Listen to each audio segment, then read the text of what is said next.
The morning light stretched across the airfield like it had better things to do. A line of jets gleamed under it, sharp and freshly serviced, except for one. Its paint was dull, its tail carried the heat stains of too many summers, and the seams on its fuselage held a tired ripple like a wrinkle that had settled in for good. That one belonged to Kara Mitchell. She moved around the jet with a practiced calm, checking the landing gear without looking up. The soft sound of her gloves brushing metal was barely audible over the voices nearby. A group of men in clean suits and sharper grins stood a few yards off watching her. One of them nudged the other and asked if she was flying it or just giving it a good polish. The laughter that followed wasn't loud, but it was meant to carry. Another guy added that the real flights had already taken off. They were just waiting for her to pull out the backup lawn chair. Kara didn't flinch. She kept her eyes on the wheel housing, tapping the casing, checking the fluid lines by feel. Her silence wasn't the kind that came from shyness. It was the kind that made people nervous without knowing why. She stood up, rolled her shoulders, and adjusted her gloves, like she was getting ready for something more important than they could see. The guys kept talking, maybe louder now. It was always easier to mock what you didn't understand. Someone said they were surprised the jet was even allowed up. Someone else muttered, or maybe it's her they're gambling on. The joke fell a little flat, but no one seemed to notice. Kara climbed the ladder. Slowly, every movement sure.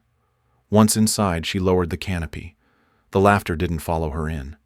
From the outside, it looked like she was just another backup filling time before the real show. But inside that cockpit, she was already elsewhere. Not in the clouds yet, but in the numbers, the wind maps, the memory of terrain. She didn't need to say anything. Her quiet was doing the talking. And it was only the beginning. Section 1. Meet Kara Mitchell, the woman who chose silence. Kara Mitchell lived in a one-bedroom apartment carved into the edge of a forgotten airstrip. The windows were narrow, the walls bare except for a single row of flight charts, and the furniture looked like it had come with the building. A folding table near the back held her flight manuals, all worn with spines cracked from use. Her bed sat low on the floor, the blanket always folded tight, and beside it was a neat stack of logbooks. On the opposite wall, laminated aerial maps stretched from corner to corner, filled with handwritten notes and crosswind estimates. Some of those notes had been penciled in years ago, others just last week. She read those maps every night, her fingers tracing flight paths like a prayer. Her mornings started at 5:30, even when she had nowhere to go. Coffee black, checklist reviewed, charts updated. Her world was quiet by choice. Years ago, Kara had worn a Navy flight suit. She had been stationed at a coastal base, the kind where salt air hung in every crevice. One night, her squad returned from a recon run. The backup jet showed a minor pressure delay on the readout. Maintenance cleared it. Kara didn't. She went over the numbers 3 times. Something was off.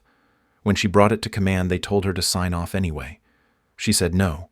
There were no arguments, no raised voices, just a quiet shift in paperwork. Her next assignment was canceled. She packed her gear the next morning and walked away without a word. She didn't leave the sky. She just stopped asking permission to stay in it. After that, she flew under contract. Fire mapping, supply drops, storm tracking. The kind of jobs that didn't need a name on the roster, just someone who could land where others wouldn't go. That was where she was most at home. Her hangar was a squat metal shell with 2 doors and 1 chair. Inside, she kept her own tools. Nothing was out of place. Every socket wrench had a place. Every spare hose was labeled. She cleaned parts and silence-tuned gears until they hummed and kept everything ready in case something needed flying. There was no radio. She didn't like music when she worked. She said it messed with her focus. Her mother had said the same thing. Kara didn't talk about her mother much. There were no medals or citations, no stories shared at family dinners. Just a faded black and white photo taped to the inside of Kara's logbook. A woman in a patched flight jacket, hand resting on the prop of a small Cessna. No name, just a quote in careful script. "No one else lands my jet." Her mother flew in the days when civilian pilots didn't get remembered. She flew crop dusters, weather scouts, anything that needed a hand and a pair of clear eyes. She taught Kara to feel the air before reading the screen, to trust instinct when the numbers didn't match the wind. By the time Kara entered flight school, she already knew more about thermals and terrain drafts than half the instructors. But she didn't speak up. She just listened, took notes, and flew better than most. That's how she liked it. The world didn't notice her much, and she preferred it that way. She didn't seek credit. She didn't chase ranks. She just wanted to fly with precision, with preparation, with the kind of purpose that couldn't be faked. She kept her uniform clean, her boots polished, and her mind sharp. Every flight log was dated, reviewed, and backed up. When she flew, she always checked her own panels, even if someone else had already cleared them. In a field full of call signs and bravado, she brought a different kind of presence. The kind that doesn't raise its voice. The kind that doesn't ask to be seen. But when the wind shifted or the skies turned uncertain, she was the one who already had a backup plan marked in red ink. She didn't talk much. That made some people uneasy. But others, the quiet ones who watched more than they spoke, started to notice something. Kara never guessed. She never rushed. She always knew something others didn't.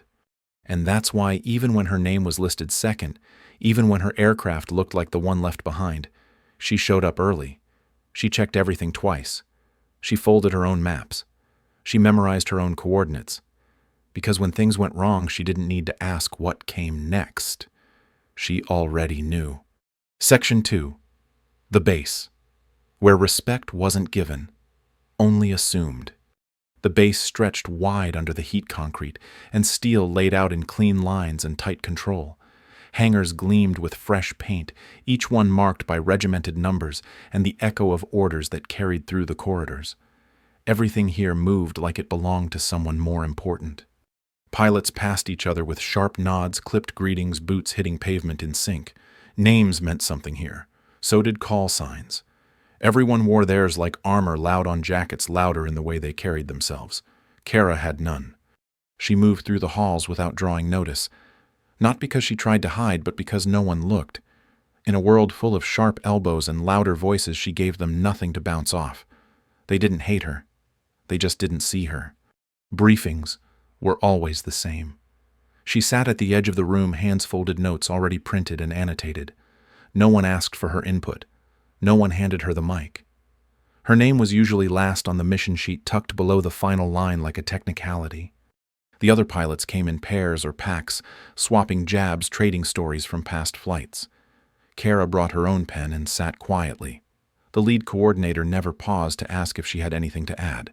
When the forecast came up, she noticed the margin of error and circled it. No one saw. Her jet was the backup. Not just by assignment, but by reputation.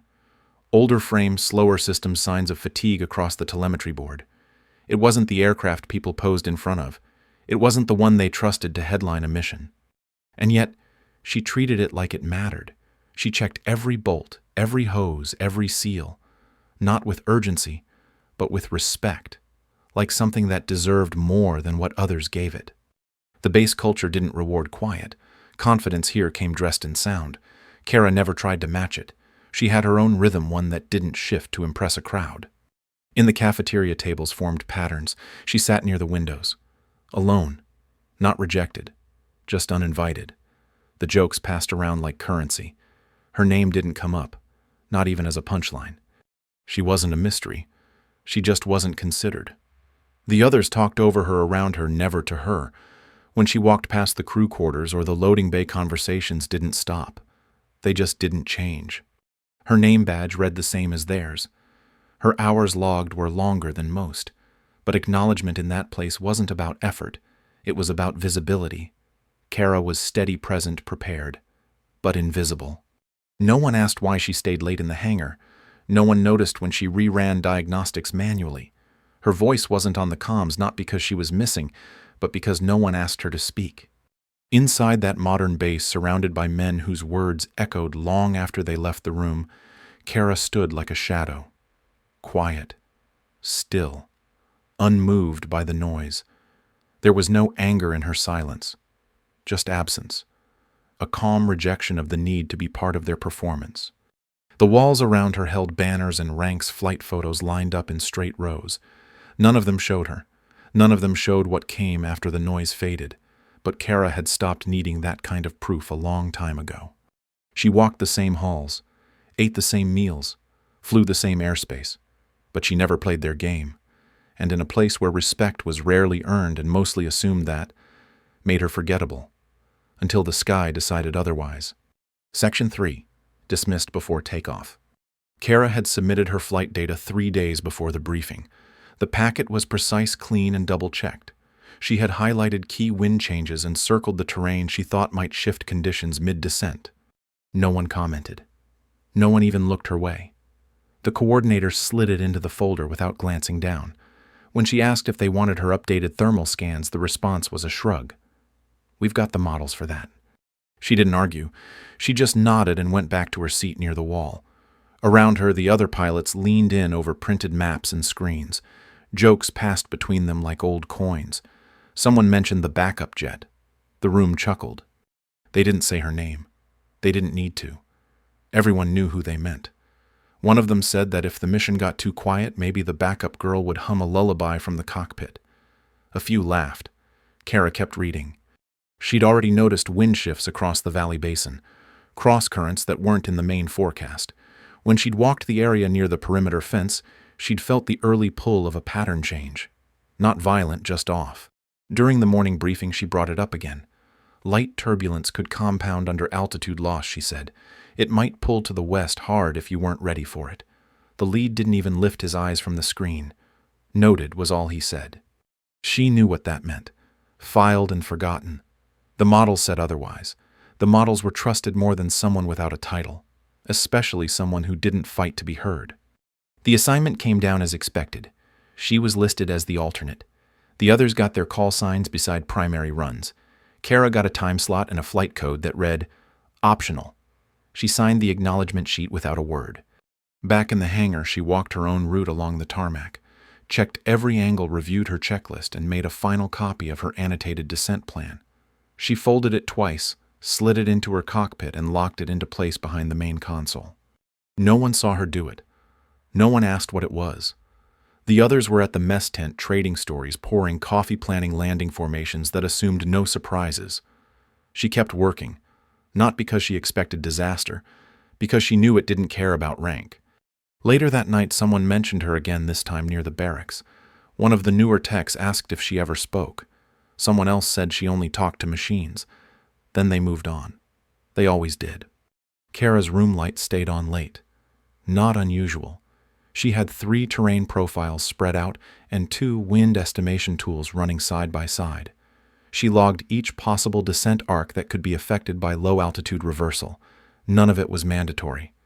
When she filed her report at midnight, she didn't email it to the coordinator. She left a copy in her jet, just in case. The other pilots didn't know what she was preparing for. They didn't think she had anything worth preparing. During final checks the next morning, she noticed a ground crewman watching her recalibrate the control input manually. He shook his head and walked off. She didn't explain. She wasn't doing it for him. At briefing, they skipped her row when calling assignments. Her name wasn't mentioned. She was listed, but no one acknowledged her presence out loud. It was as if she wasn't needed, just a placeholder in case the real plan failed. She'd seen that pattern before, in flight school, in her Navy days, in every mission since where someone had to be listed but wasn't expected to participate. Backup was just a formality to them, a name to balance a page. But Kara knew backup didn't mean optional. It meant you had to be ready when no one else was. And that kind of readiness couldn't be faked on paper. It had to be lived before the call came. She didn't push, didn't demand a spot. She went back to her hangar, sat beside her jet, and went through her checklist one more time. The wind had already shifted. The air tasted different. She could feel it rising through the dust. No one asked for her input again. No one asked if she was ready. They assumed the mission would run as planned. They assumed Kara Mitchell would stay where they'd put her. They were wrong. And soon, they would find out. Section 4. The woman who walked the ground alone. Kara didn't wait for orders. She moved before the mission ever reached the schedule. While others were still checking inboxes or finishing their second cup of coffee, she was already walking the length of the perimeter fence with a pressure sensor in her hand and a notebook in her pocket. The terrain didn't talk back, but it told her what she needed to know. The slope of packed earth, the sharp bend of a wind current that didn't match the forecast. Dust rolled low across the flatland, and she watched how it moved around rock and heat. Most of the team stayed near the main structure. They had heaters, screens, warm food. Kara carried a thermos with cold water and moved without sound. She stepped lightly not to hide but to feel what shifted beneath her.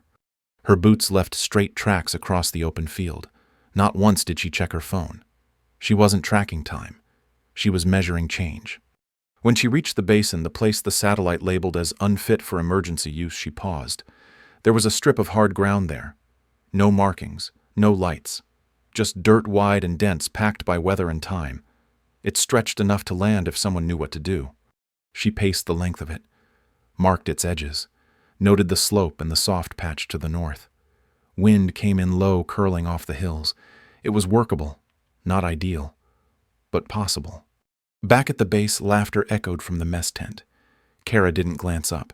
She was sketching wind vectors in the margins of her logbook. Her hand moved fast, precise, not for show, for later. She remembered her mother doing the same thing. Late nights at a cracked kitchen table, tracing maps with a pencil, flipping pages while the world slept. No one ever gave her mother a medal, but Kara had memorized those movements. She still followed them.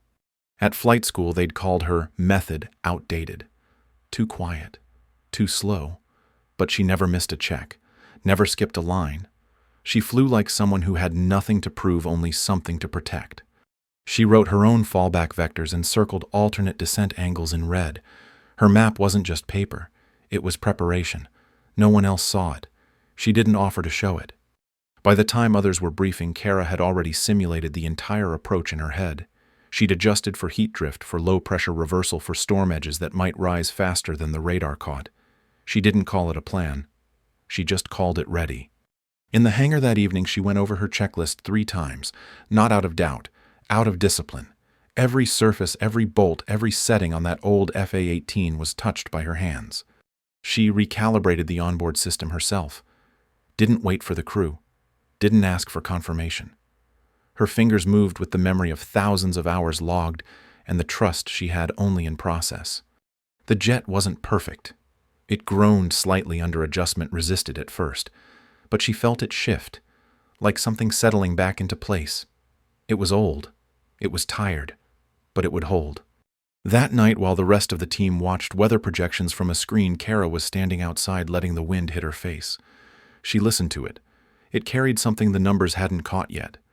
She walked the edge of the runway again, barefoot this time, just for a moment, to feel the temperature difference between shadow and stone. She marked it quietly. Back in her quarters, she added 3 new notes to the map. 1 small circle near the basin, 1 line for wind shear, and 1 arrow pointing to the only patch she'd trust if everything else failed. No one asked her what she was doing. No one even knew she'd been out there. But that wasn't new. Her work was never about being noticed. It was about being right when it counted. She folded the map carefully, laminated it herself, slid it behind her seat panel in the jet. She didn't tell a soul. If the sky turned, she didn't want credit. She just wanted the margin of error to belong to her, not someone who never walked the ground. Section 5.1. When everything failed. At 22,000 feet, the first sign was too soft for most to notice. The left turbine gave a flicker, just a dip in pitch that came and went in under a second. Kara noticed. Her fingers shifted slightly on the throttle. Then the diagnostic panel blinked. 1 line red, then another. The hum of the engines dropped to a strained whine before cutting completely. Silence inside the cockpit wasn't clean. It came with the whir of unpowered airflow and a chorus of warning beeps. Kara's jaw didn't tighten. She moved both hands to the switches and began the cold restart process. The jet's nose dipped as the drag took hold. No thrust, no stability, just gravity and metal. Control came over the headset, clipped and urgent, asking for confirmation of engine failure. She didn't answer right away. Her left hand worked the control surfaces, adjusting pitch. Her right cleared alerts, bypassed the main circuit, and began the restart sequence from memory. Outside the jet, the world was still sunlit and flat. The desert below stretched like a maze of heat and dust. But the wind had shifted. She had felt it earlier. Now it was pressing crosswise, low and sharp. The restart attempt failed. No ignition, no lift. Control repeated the advisory. Prepare to eject. Altitude dropping. Recommend immediate evacuation. Kara adjusted the trim and reached behind her seat. The map slid out with a soft rasp. It was already folded to the section she needed. Her eyes moved once over the circle she had marked days ago. 30 nautical miles northeast. One strip of hard dirt. No lights, no backup. But she had walked it, measured it, logged the slope and wind offset. If she could hold a glide path, she could make it. In the command tent, voices overlapped. Someone said she'd pull the handle. Everyone did. A systems analyst marked her descent vector and quietly said she wasn't ejecting. Kara shifted course by 3 degrees. Her breathing stayed even. The headset crackled. Evac ready. Repeat. Evac ready. Her hand reached across to adjust the hydraulic pressure manually. At 18,000 feet, the wind buffeted the wings hard from the west. She corrected without a word. The storm was building behind her now. Dark wall rising. Visibility would be gone in minutes. She angled the jet down in a controlled glide. No bounce. No panic. Every move deliberate. The dirt strip wasn't on the mission plan, but it lived in her head like a well-practiced line. In the control tower, the monitor showed a shallow arc. Not enough to circle, not enough to climb. Just a long, quiet fall. Someone whispered she's aiming, not crashing. A pause followed. No one disagreed. Kara ignored the last call from base. She didn't need permission. She needed precision. She aligned her descent path with the terrain and lowered the flaps to reduce speed. The second restart failed. She didn't try a third. There wasn't time. The margin for error had shrunk. What she had left now was airspeed instinct and memory. Every decision came in sequence. Trim, flaps, gear still retracted. The strip had to be in sight before she dropped them. Any earlier and she'd risk drag she couldn't counter. The storm chased her down the valley. Dust rolled up like smoke behind her. She could feel the heat rising through the cockpit. Her eyes stayed ahead. Control had gone quiet. Not because they stopped trying, but because no one knew what else to say. The backup pilot they'd written off was still in the air flying dead stick without a word. Kara adjusted course again this time, compensating for terrain shadow and the rising crosswind. Her fingers moved like she was tuning a radio. Light exact practiced. Below 10,000 feet, the turbulence grew stronger. The jet began to vibrate subtle but steady. She compensated with a shift in the yoke and a pressure release on the aileron. She caught a glimpse of the basin through the haze. The strip was still out of sight. But she trusted the numbers. She trusted the feel of descent, the angle, the resistance against her wrists. The headset stayed silent now. No more updates, no more orders, just wind and the weight of metal cutting through it. She was alone in the sky, but not unprepared. At 7,000 feet, she reached for the gear lever and paused. The terrain hadn't revealed the mark yet. She needed the ridge, the one she had marked by eye, the one with the half-cracked rise that showed where the hard pack began. Her heart rate stayed steady. No panic in her breath. The flight stick stayed smooth in her hands. She didn't need luck. She needed 5 more minutes and for the wind to hold. When the ridge came into view, just a dark smudge through the glare, she dropped the gear slowly. No confirmation light. No time to reset the signal. But she didn't need a light. She knew the sound. The feel. The storm was seconds behind her now, dust curling like fire. Kara leaned slightly into the yoke and brought the jet level. Still no thrust. Still no panic. She adjusted pitch, held altitude, focused not on the strip, but on the narrow band of earth that would catch her if the margin stayed true. The airspeed was enough. Barely. But enough. In the silence, the Hornet flew like it had something left to prove, and Kara didn't need anyone watching to know she was exactly where she needed to be. Section 5.2. The dirt strip. No one believed in. From the sky, the dirt strip looked like nothing, a smudge of land tucked between shadows and heat, invisible to anyone who hadn't walked it. But Kara had been there. She had traced it with her boots and marked it with her mind. The wind dragged hard from the left as she dipped below 6,000 feet. Dust curled in sheets across the basin. The storm had caught up, rolling in behind her like a wall too wide to outrun. She kept the descent shallow. The flaps held. Her pitch stayed steady. Every correction came half a second before the turbulence hit. She wasn't reacting. She was ahead of it. In the control room, silence had taken hold. No one spoke. Screens showed a flight path that defied logic. No power, no backup. just movement down a slope that was never listed on any chart. One of the analysts leaned forward and traced the curve with a finger. It wasn't falling. It was flying. They realized that all at once. The shape of her line didn't spiral. It held. Kara spotted the southern ridge. The crack along its edge matched her notes. She pulled gently on the yoke and lowered the nose by degrees. Dust kicked up against the canopy, but she didn't flinch. At 2,000 feet, the storm began to blur the horizon. She could still see the line. Not clearly, but enough. She adjusted right 3 degrees and leveled the wings. She hadn't touched the brakes. Hadn't spoken. Hadn't hesitated. The gear was down locked without a signal, and the ground rose to meet her. The time for decisions was over. Now, it was execution. In the field tents, some of the crew stood. They didn't know why yet. They just knew they were watching something they'd never seen before. The Hornet's shape glided low, skimming heat. No roar. No smoke. Just a quiet machine guided by hands that didn't tremble. Her fingers nudged the trim one last time. The nose lifted.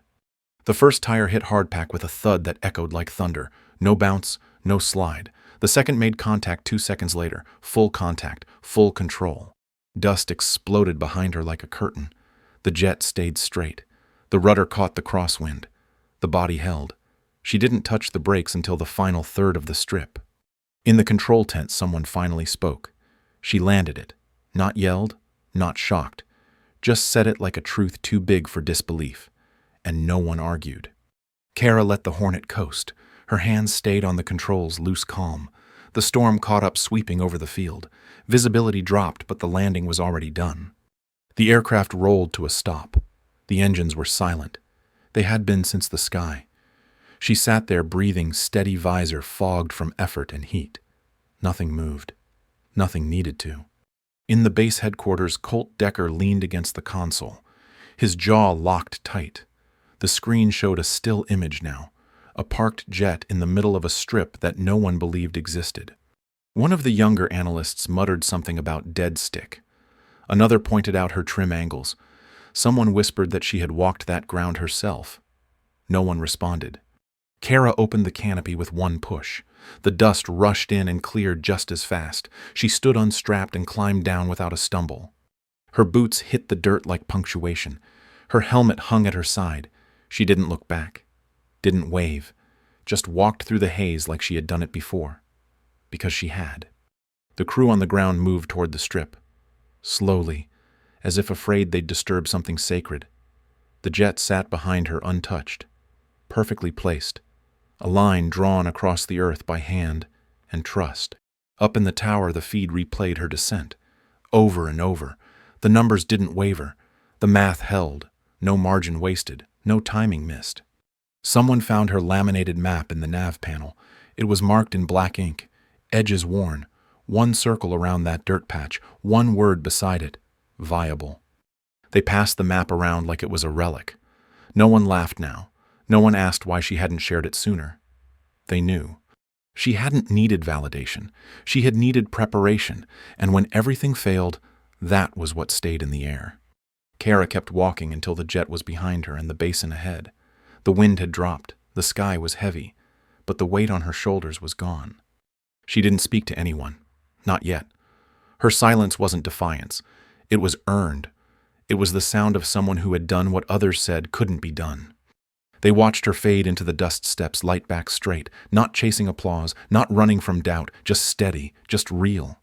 That landing would be reviewed, debated, documented. It would enter training manuals and briefings. But none of it would change the truth. She had landed a dead aircraft in a place no one else saw coming, and she had done it without a word. It was late afternoon when the technician found the file. He had been sorting through old flight records, pulling logs for a systems review. The folder was thin, marked only with a handwritten label and a faded Navy stamp. Inside was a single paragraph. It described an undocumented recovery maneuver. Flame out at altitude. No power, glide descent. Safe landing on unlisted terrain. There was no pilot name. Only initials. RM. The report had been flagged once for training reference and then shelved. A pen note in the margin read, "Not to be logged under official flight doctrine." The coordinates were different from Kara's descent, but the details matched. The approach pattern, the trim adjustments, even the timing with terrain shadows. It wasn't a copy. It was a blueprint. He brought the file to the analyst's desk. They ran the numbers twice, overlaid the data on Kara's telemetry. The curves mirrored within a degree. It didn't take long to find the connection. Someone pulled Kara's personnel file. The last page had a photo tucked in worn at the corners. A woman in a flight jacket, hand resting on a Cessna. Beneath it, a line written in black ink. "No one else lands my jet." The initials in the report matched the ones signed in Kara's flight log. Her mother had flown it first, years ago, alone, without credit, without ceremony. Word spread but quietly. Engineers whispered about it between monitors. A logistics officer asked to see the original again just to be sure. No one made an announcement. No one had to. In the analyst tent, the map Kara left behind was placed beside the old Navy log. 2 arcs, 2 pilots, same mindset, same silence, only decades apart. Reed Garver, the mission analyst, didn't say much when he saw it. He laid the papers side by side and stood there for a long minute. Then he turned and walked to the console. His team followed. He uploaded the flight data into the archive and added a tag, civilian recovery pattern, origin moraine. He didn't need permission. Kara never spoke about it. She read the scan once, saved it, closed the file. That was all. There was nothing to explain. The truth didn't come like a flash. It landed slow, gentle, unshakable, like a memory that had always been waiting beneath the surface. Now it was seen. That was enough. The first offer came the next morning. A request from command asking Kara to speak at the debrief. Just a few words. Nothing formal. She said no. Later that day, someone from public affairs asked if she would consider training leadership. They said the program needed a face. She shook her head and kept walking. They didn't push. Not hard. She had landed a jet without power on a strip no one believed in. They couldn't argue with the result even if they didn't know what to do with the woman who delivered it in silence. Manuals were updated that week. Flight briefing slides were revised. Instructors at the training center pulled out old protocols and rewrote them with a new name attached.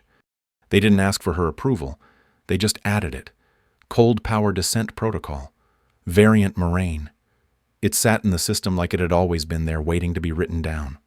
Her name didn't go in bold. No ceremony, no podium, just a line beneath the data. It matched another now. R. Moraine, T. Moraine, same spacing, same shape. Reed Garver sent her a file with the update. At the bottom was a note. "We got it wrong. We're fixing it quietly." She read it, closed it, never replied. Back on base, the storm had passed. The tents were zipped shut. The tower lights dimmed. The Hornet still sat near the edge of the field, marked by dust and time, but perfectly intact. Kara returned to it the following evening. She walked alone. Her boots left faint impressions in the dirt light from the low sun brushing over the tarmac like a memory. She carried no gear, no checklist, just her helmet under one arm and a folded map in her jacket pocket. She didn't look at anyone on her way out. No one stopped her. The aircraft looked smaller now, weathered but still firm. It hadn't moved since she landed it. The streaks across its tail had settled into the paint like scars. She reached the wing and rested her hand against it. Not to fix anything, just to feel. The surface was warm from the sun. It gave slightly under her palm. For a moment she stood still, not thinking about procedures or vectors, just letting the quiet settle, the kind that didn't ask for anything in return. She glanced at the intake panel near the left side. A new tag had been affixed just below the cockpit. 2 names, hers and her mother's. No ranks, no years, just black on white. She traced the edge of the lettering with her thumb, then let her hand fall. She took one breath slow and even, and whispered to the metal beside her. "We made it." There was no answer, just the wind brushing past the frame, a soft shift in the dirt behind her, the kind of silence that holds everything that matters. She didn't turn back. She didn't wave. She stepped away from the jet like she had closed a door that didn't need to be opened again. Inside the operations tent, no one was watching, but someone later found the logbook on the desk near her seat. A single line had been added to the final page. Landing confirmed. All systems known. No one could remember when it had appeared. They just saw it and nodded. There wasn't anything left to say. The next morning, Kara left the base without a send-off. Her name stayed on the flight sheets, but no destination was listed. Just a time. Just a code. The sky was clear. The storm had broken days ago, but the air still felt like something had changed. Not loudly. Just enough to notice. Kara's footsteps faded across the tarmac. The dust didn't rise. The ground held. And for the first time, the space she left behind didn't feel empty. It felt understood.